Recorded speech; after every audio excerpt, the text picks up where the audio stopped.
Okay, Bismillah ar-Rahman ar-Rahim. Today, inshallah, we're going to start the macroeconomics. As we mentioned when we present the syllabus or the outlines of this course, in this chapter we are going to focus on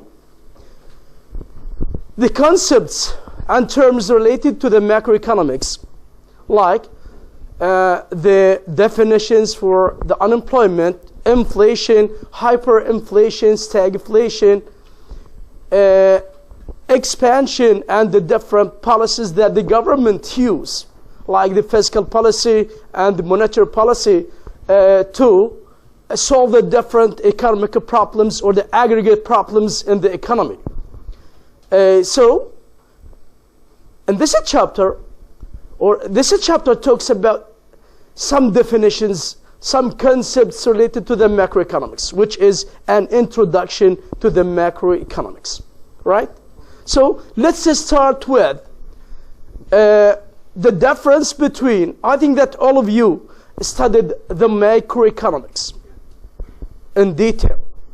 So let's distinguish or study the differences between the microeconomics, which focuses on the behavior of individuals, the business, the households, and the macroeconomics, which focuses on the aggregate behavior of the economy, right?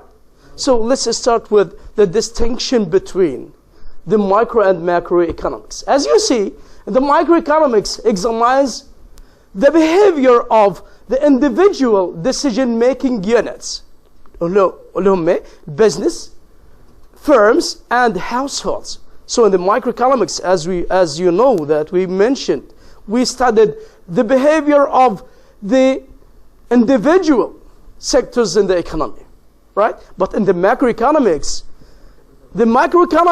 examines the aggregate behavior of, or deals with the economy as a whole. It examines the behavior of economic aggregate, like the gross domestic product, the unemployment, the GDP, GDI, the gross national income, and the aggregate inflation. So we are talking about the aggregate behavior of the economy, right?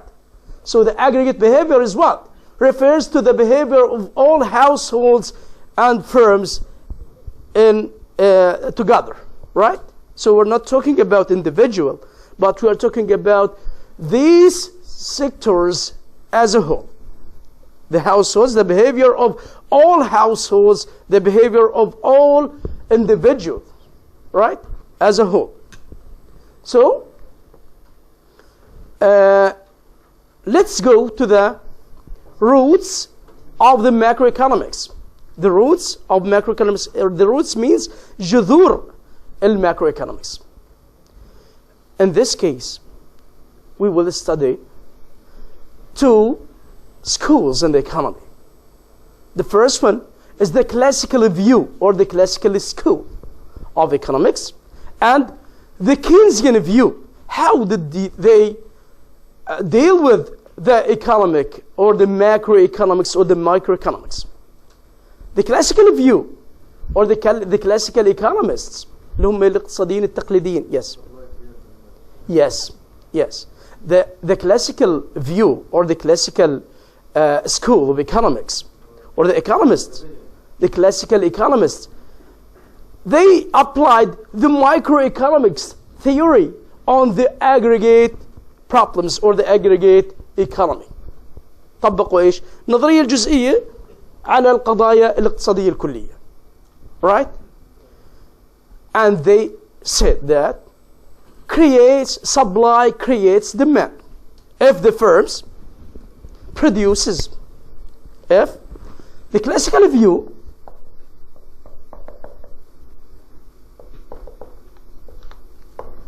or the classical economists said that supply creates demand. Supply creates demand. This means if the business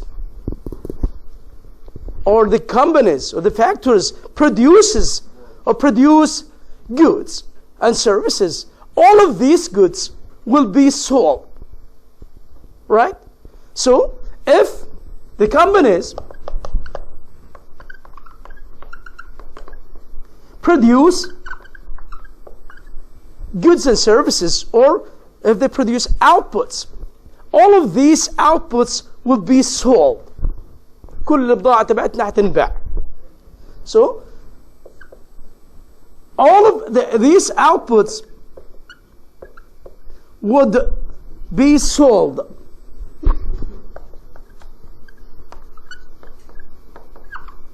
This means supply creates demand, right? Unfortunately, during the Great Depression means مرحلة الكساد العظيم. Lots of factories produced different goods and services. Unfortunately, lots of these outputs did not sell or have not sold, right? كل البضاعة اللي انتجوها ما انشرتش. So in this case, the classical economists failed to explain the reasons for this their theory. Yes. Yes, we are coming to this point. Yes. So let's go to the first, to the idea or the vision of the classical economist about the labor market. Let's go to the labor market analysis according to the classical view and then to the Keynesian view, right? So let's go to the classical view about the labor market. As we mentioned, in the microeconomics, the equilibrium in the market occurs when demand equals or intersects supply curve, right? The equilibrium in the microeconomics or the goods and services market occurs when supply intersects demand, right? Where's the equilibrium? Here. This is in the goods and services market, right? And the idea in the labor market is the same. It's quite similar. The idea, the equilibrium in the labor market is quite similar to the equilibrium in the goods and services market. But when we talk about the goods and services market, we are talking about the products, the goods, services. But when we talk about the labor market, for sure we are talking about the labor demand and labor supply, right? So in this case, this is the labor market, and this is the labor supply. Labor supply and labor demand. The labor supply is a positive or has a positive slope, and the labor demand has a negative slope. It's quite similar to the labor demand, the demand for products and supply for products. And this is the wage, and this is the quantity of labor. Right? So in the labor market, we have labor supply and labor demand. When labor supply intersect labor demand curve, there is an equilibrium in the labor market. So here we have equilibrium in the labor market. This is the price of labor, PL, or the wage. Price of labor is the wage for the workers. So this is the wage. And this is the quantity of labor or the number of workers, right? Okay. According to the classical view, they said that the labor market is always clear. This means the labor market is in equilibrium. دايما سوق العمل في حالة توظف كامل وحالة توازن. Right? So they assume, the classical view assume that the labor market is always clear. Clear means is in equilibrium. دايما في حالة توازن. And we have a full employment. There is no unemployment in the labor market. And they assume that, suppose that the labor demand declined. إذا افترضوا إنه there is a reduction in labor demand, so there is a leftward shifting of labor demand curve. صح؟ الشيء اللي بيصير في goods and services market. So this leads to a leftward shifting to a new equilibrium point from E1 to E2, right? So there is a leftward shifting of labor demand curve, and we have a new equilibrium point from E1 to E2, right? This leads to a reduction in labor from L0 to L1, right? As you see. And the wages would decline, right? And they assume if the wage is still constant at W0, يقول لك إذا الأجور ظلتها ثابتة عند W0, in this case, what would happen? In this case, this is the quantity of labor demanded, صح? And this is the quantity of labor supplied. So a quantity of labor supplied is larger than the quantity of labor demanded. Quantity of labor supplied, في عندنا عرض عمال أكبر من طلب على العمال. So there is what? Unemployment. في عندنا حالة بطالة. So they assume that if the wages are or remain constant at W0, in this case, the quantity of labor demanded as a point on the labor demand curve is larger than the quantity supplied of labor, or quantity of labor supplied is larger than the quantity of labor demanded. So we have what? We have unemployment illustrated here. This triangle illustrates the unemployment rate or the value of unemployment. So if the labor supplied or the quantity of labor supplied, the number of labor supplied is larger than the quantity of labor demanded, in this case we have unemployment. This leads to what? Part of the unemployed workers will accept to work with lower wages. So as you see, if there's a high unemployment rate, some of large part or large number of workers will accept to work with lower wages. بيقبلوا انه اذا في عندنا بطاله هيقبلوا انه نشتغل باجور اقل. مظبوط ولا لا؟ So this leads to reduce the wages. In this case, the wage would decline to reach W1, from W0 to W1. So they assume that the wage or the wages are flexible or elastic. And yes, for what? Okay, but our assumption is, or their assumption is, we have a high unemployment rate, right? The high unemployment rate leads to what? Leads to a reduction in the wages, because part of them or part of these workers will accept to work with lower wages. Okay, and then this leads to what? To a reduction in the wages, right? And this is the gap. The unemployment would be solved. So to get rid of unemployment, the wages would decline without any intervention by the government.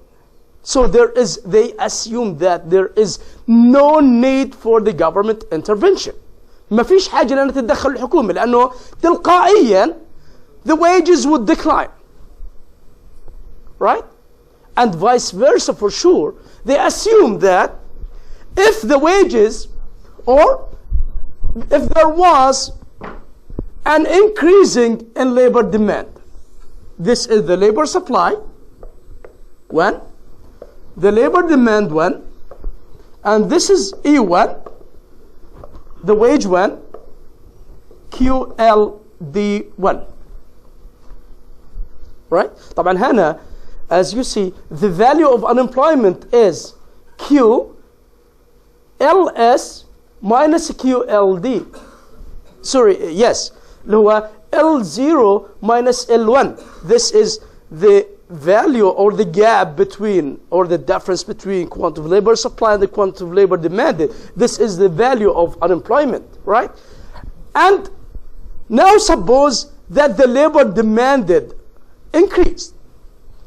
We are analyzing according to the classical view. They assume that if the labor demanded increased from LD1 to LD2, in this case, they assume that we will shift directly to a new equilibrium point in the labor market. So, there is a rightward shifting of labor demand curve.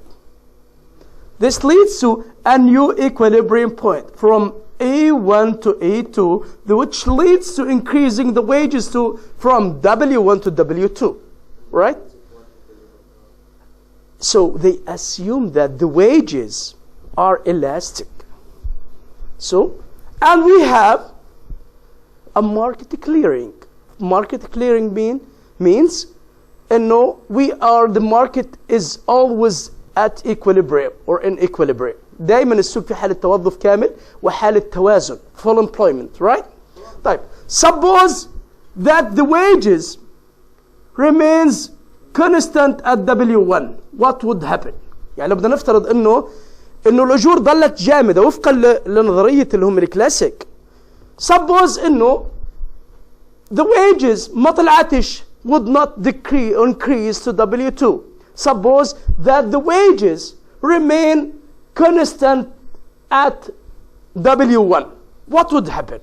In this case, the quantity of labor demanded, as you see, which a point along the labor demand curve 2, is larger than the quantity of labor supplied. This is a QLD, وهذا this is a QLS. صح? So in this case, the quantity of labor demanded, QLD, is larger than QLS. The number of, or the quantity of labor demanded, الكمية المطلوبة من العمال أو العدد المطلوب من العمال أكبر من العدد المعروض من العمال. So this leads to what? Directly, this leads to increasing the wages. لأنه في عنده طلب كثير على العمال, مظبوط? According to their assumption. If the quantity of labor demanded, العدد المطلوب من العمال أكبر, is larger than the quantity of labor supplied, this leads to increasing the wages. So the increasing the wages, so we have an increasing the wages from W1 to W2, then we will reach to a new equilibrium point, which is E2, in order to fill in the gap between quantity of labor demanded and the quantity of labor supply. It's called a shortage demand or shortage supply of labor, or surplus demand of workers or labor, right? Is it clear for you? So this is a classical view to a view related to the unemployment in the market. So according to the classical view, summary تبعنا, according to the classical view, they assume that the wages are elastic, right? It's not sticky. الوage مش sticky, مش جامد, right? If the labor demand increased, we have a new equilibrium point, and we have new wages, and the quantity of labor demanded will increase, right? And vice versa for sure. If the labor demanded decline, yes. Will the increasing of wages fill the gap of quantity labor demand? Yes, according to the classical view, yes. But we will see, according to the Great Depression period, it would not solve. The unemployment rate would not solve, or did not solve. Yes? I want to ask, if this theory was applied in the past, can it make solution for their problem in the past? Can Yes, but I will explain something related to the Great Depression period in order to explain the idea as a whole, right? In details, right? I'm coming to this point, Amjad. Okay? Is it obvious? So they are talking about elastic wages. The wages are not sticky, and there is no need for the government intervention to solve the high unemployment rate. They assume that there is no need for the government intervention to solve or to get rid of unemployment. عشان قال لك مش there is no need، ما فيش حاجة لأن الحكومة تتدخل عشان تحل مشكلة البطالة. In this case, they have to use, or the problem would be solved directly without intervention, right? By the wages. If the wages are, or the labor demand declined, the wages would decline as well, right? So we have, and they assume that the market is always clear, or the market is always at or in equilibrium, right? Okay. So as you see in this analysis, the increasing of unemployment rate, as you see in this analysis, the increasing of unemployment rate leads to a reduction in the wages, which leads to increasing quantity of labor demanded directly, and then the unemployment rate would decline, right? During the Great Depression, as you see, this theory has fallen to explain this case, which creates the macroeconomics theory. So until the 1929, the economists applied the microeconomic theories on the macroeconomic behavior, or the macroeconomic issues. تمام؟ كانوا بيطبقوا النظريات الاقتصادية الجزئية على الاقتصاد الكلي. هلا نشوف شو اللي صار بعد هيك.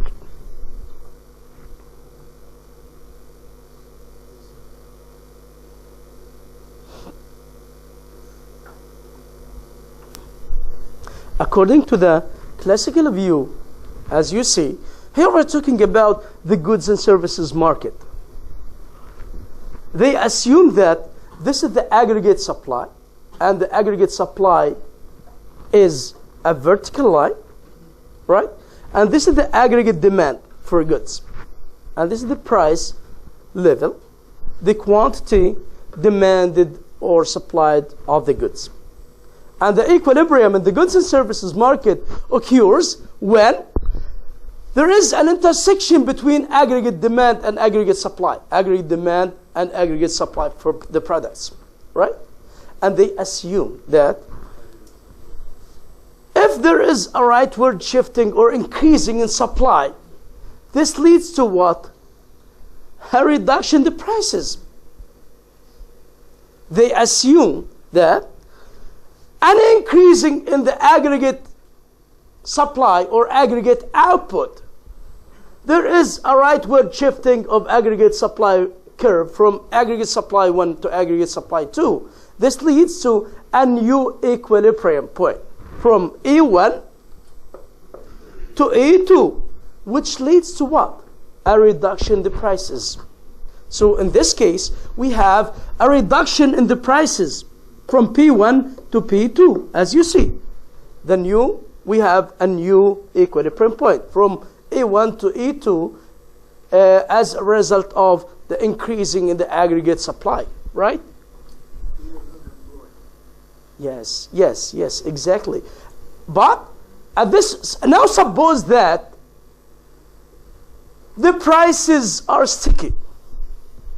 جامدة، ظلت الأسعار جامدة. In this case, the aggregate supply is larger than the aggregate demand, right? According to the classical view assumption, or the classical economist assumption, if the price remains constant at P1 in the goods market. In this case, this is point along aggregate supply. So it illustrates the quantity of a quantity supplied. And this is point along the aggregate demand. So it's a quantity demanded. So in this case, the quantity supplied is larger than the quantity demanded. Yes.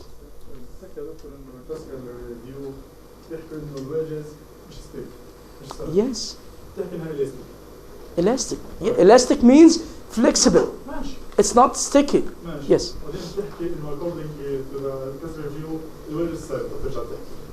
لا ما قلتش ما No, they ask. I said that. Suppose that the price is sticky. Okay. They assume if the prices remains constant or remains constant, what would happen? Quantity supplied is larger than the quantity demand, right? This leads to what? A reduction in the prices, so we have a new equilibrium point. So هم ما افترضوش انه البرايس ستيكي. هم قال لك لو انه اجى حدا ناقشنا وقال لك انه خلي الاسعار بتضلها جامده. بقول لك هم قالوا انه الاسعار ما بتكونش جامده. The same idea for the wages. The prices are elastic or flexible. Right? Okay? Is it clear? لا هي الوضع هيك انه لو حدا ناقشهم بيقولوا انه لو حدا ناقشنا وقال لك انه الاسعار بتضلها ثابته لا طبعا بيقولوا انها flexible elastic, right? So in this case the quantity supplied is larger than the quantity demanded, as you see. When the quantity supplied is larger than the quantity demanded, there is a surplus supply of goods. This leads to what? A reduction in the prices. So their assumption is there is what? There is a reduction in the prices directly without intervention by any by the government or any other sector, right? So according to their assumption that the price is not sticky,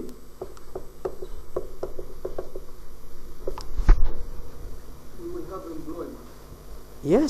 yes. So this leads to a reduction in the prices.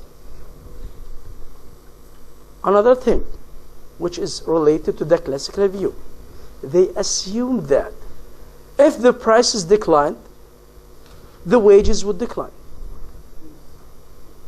And if the prices increased, the wages would increase. Because if the prices, they assume that if the prices increased, the workers will ask their employers to provide them with additional wages, right? تمام اللي هو غلاء المعيشة. تمام هذا this is what did they say. هذا اللي هم قالوه as a classical economist. تمام طيب. Let's go to another issue.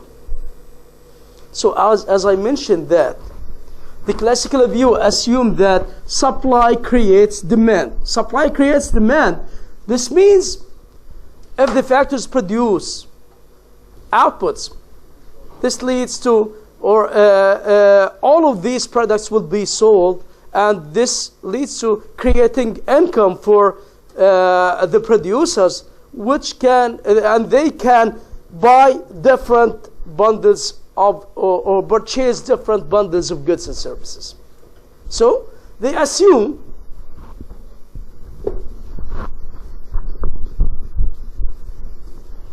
if we have outputs, increasing outputs means supply. This leads to yes, but I'm going to correlate the idea of supply and demand. They said that all of these outputs would be sold, which creates income for the business owners, right? And then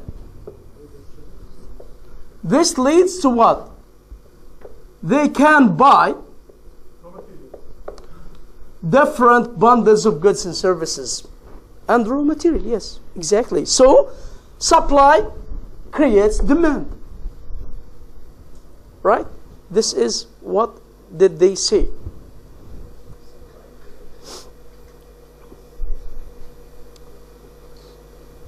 Okay. During the Great Depression, unfortunately, there was large quantities of outputs and no one bought it, which called a recession or deep recession, اللي هو depression. في بضاعة كثير ومحدش راضي، مش محدش قادر يشتري. هم according to the classical view, they assume that if we have large outputs, all of these outputs would be purchased, because increasing in the outputs leads to a reduction in the prices. هم ايش قالوا؟ انه increasing the outputs leads to a reduction in the prices. A reduction in the prices leads to increasing the purchasing power for the consumers, increasing the ability to purchase.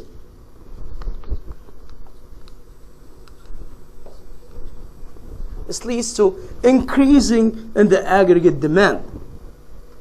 Unfortunately, during the Great Depression, we have high outputs or large quantities of outputs, and these outputs did not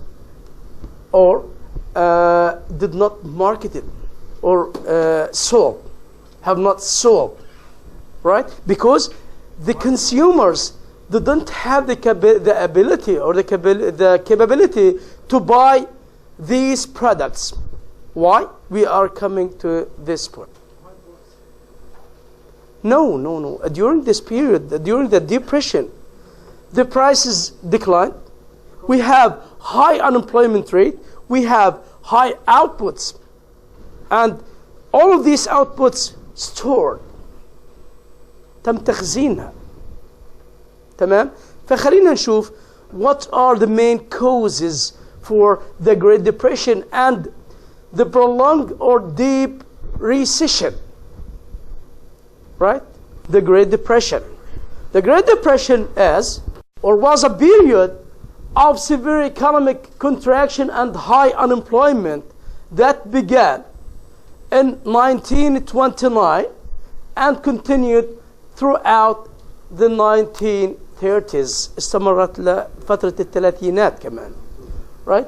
The Great Depression has started by the crashing of stock markets. بدأت عملية أو اللي هو the Great Depression period by a stock market crash, انهيار في البورصة.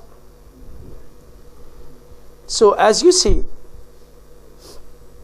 in this period, there was a reduction or the real output decline because we have an overproduction of goods, right? So the factors declined or decreased their production. During this period, we have high unemployment rate. The prices declined. And some of 7,000 banks failed, closed, right? And as you see, here we have high unemployment rate. This is a photo related to the stock market crash. Yes. So by 1929, many Americans were invested heavily in the stock market. في 1929 كل الناس صارت تشتري stocks bonds, أسهم وسندات, and they invested heavily in the stock market.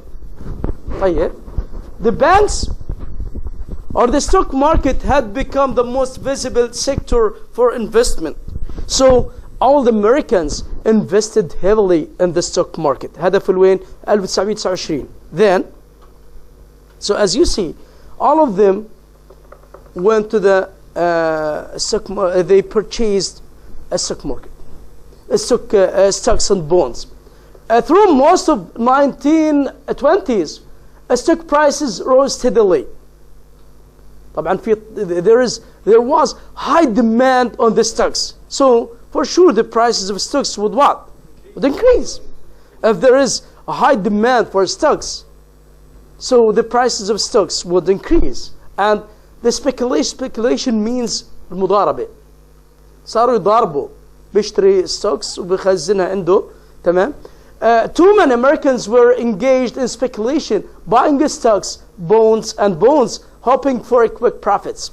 So as all of you, or all of the Americans in this period, on that period, tried to gain high profits. So they invested heavily in the stock. High demands on stocks and bonds before 1929. قبل الفترة هذه الكل كان بيشتري bonds وبيشتري stocks. So as you see, this diagram or this figure illustrates the demand for stocks. From it illustrates the increasing and the demand for stocks from D1 to D2. This leads to increasing the prices of stocks, right? This is in 1922, 1928.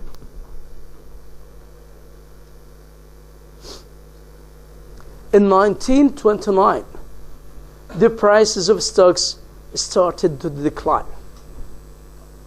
صار في انخفاض في أسعار الستوكس. بدأ اللي مستثمر أصلا في الستوكس بدأ يواجه مشاكل في طالما إنه في reduction في prices of stocks صار بده يبيع. كمان banks invested heavily in the stocks in that period. So as you see, high percentage of Americans sold their bonds and stocks. كل صار يبيع. So supply for stocks declined. Increased. The supply for stocks increased in this period. So the prices would decline. Yes. So the stock market crashed. Crashed mean انهار, collapsed. The prices of stocks decreased and the profits of speculators decreased or declined. طبعا صار المزام انت كنت مشتري السهم ب1000 صار يجيب لك 200. You face a loss. Yes. So as you see, this diagram illustrates the increasing and the supply of stocks from S1 to S2. So this leads to a reduction in the prices of stocks in that period in 1929.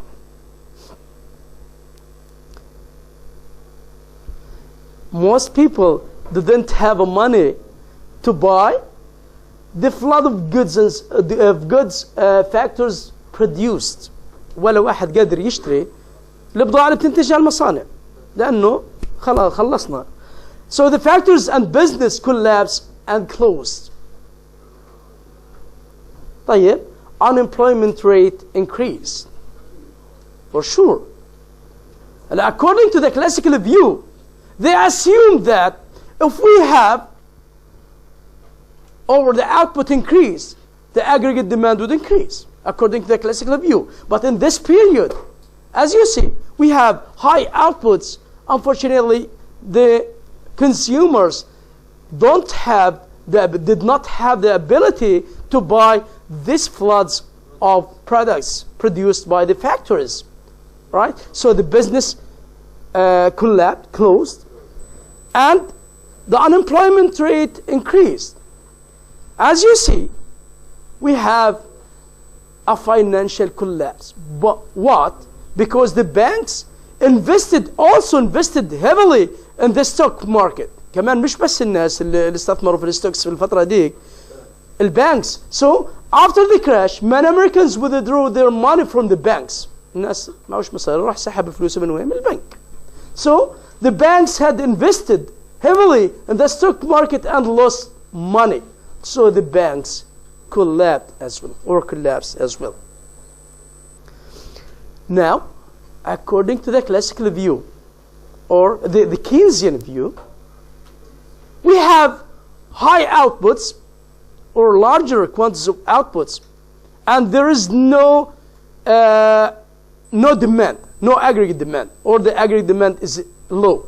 So what could the government do in order to stimulate the aggregate demand? This is what the Keynes said, or the John Maynard Keynes in 1936. He assumed that the government should make an intervention to solve the problem. We have high unemployment rate, we have an overproduction of goods, and the people didn't have the ability to buy. So what is the solution? Yes, but what? He recommended that the government should stimulate the aggregate demand. لازم على الحكومة انها تشجع الطلب. ما زال الناس مش مع مصاري. والunemployment عالي. والبضاعة مخزنة عندنا في المخازن. So it has to use an expansionary fiscal policy. سياسة مالية توسعية by increasing expenditure on to buy different products and goods and services. So, according to the Keynesian theory, the level of employment is not determined by the wages and prices, but it determined by the aggregate demand for goods and services. في الكلاسيكال شو قالوا؟ قالوا إن الwages and the prices is not sticky or are not sticky, so flexible to solve the unemployment. But according to the Keynesian view, it's not. So the government should stimulate the aggregate demand by using an expansionary fiscal policy. يعطيكم العافية.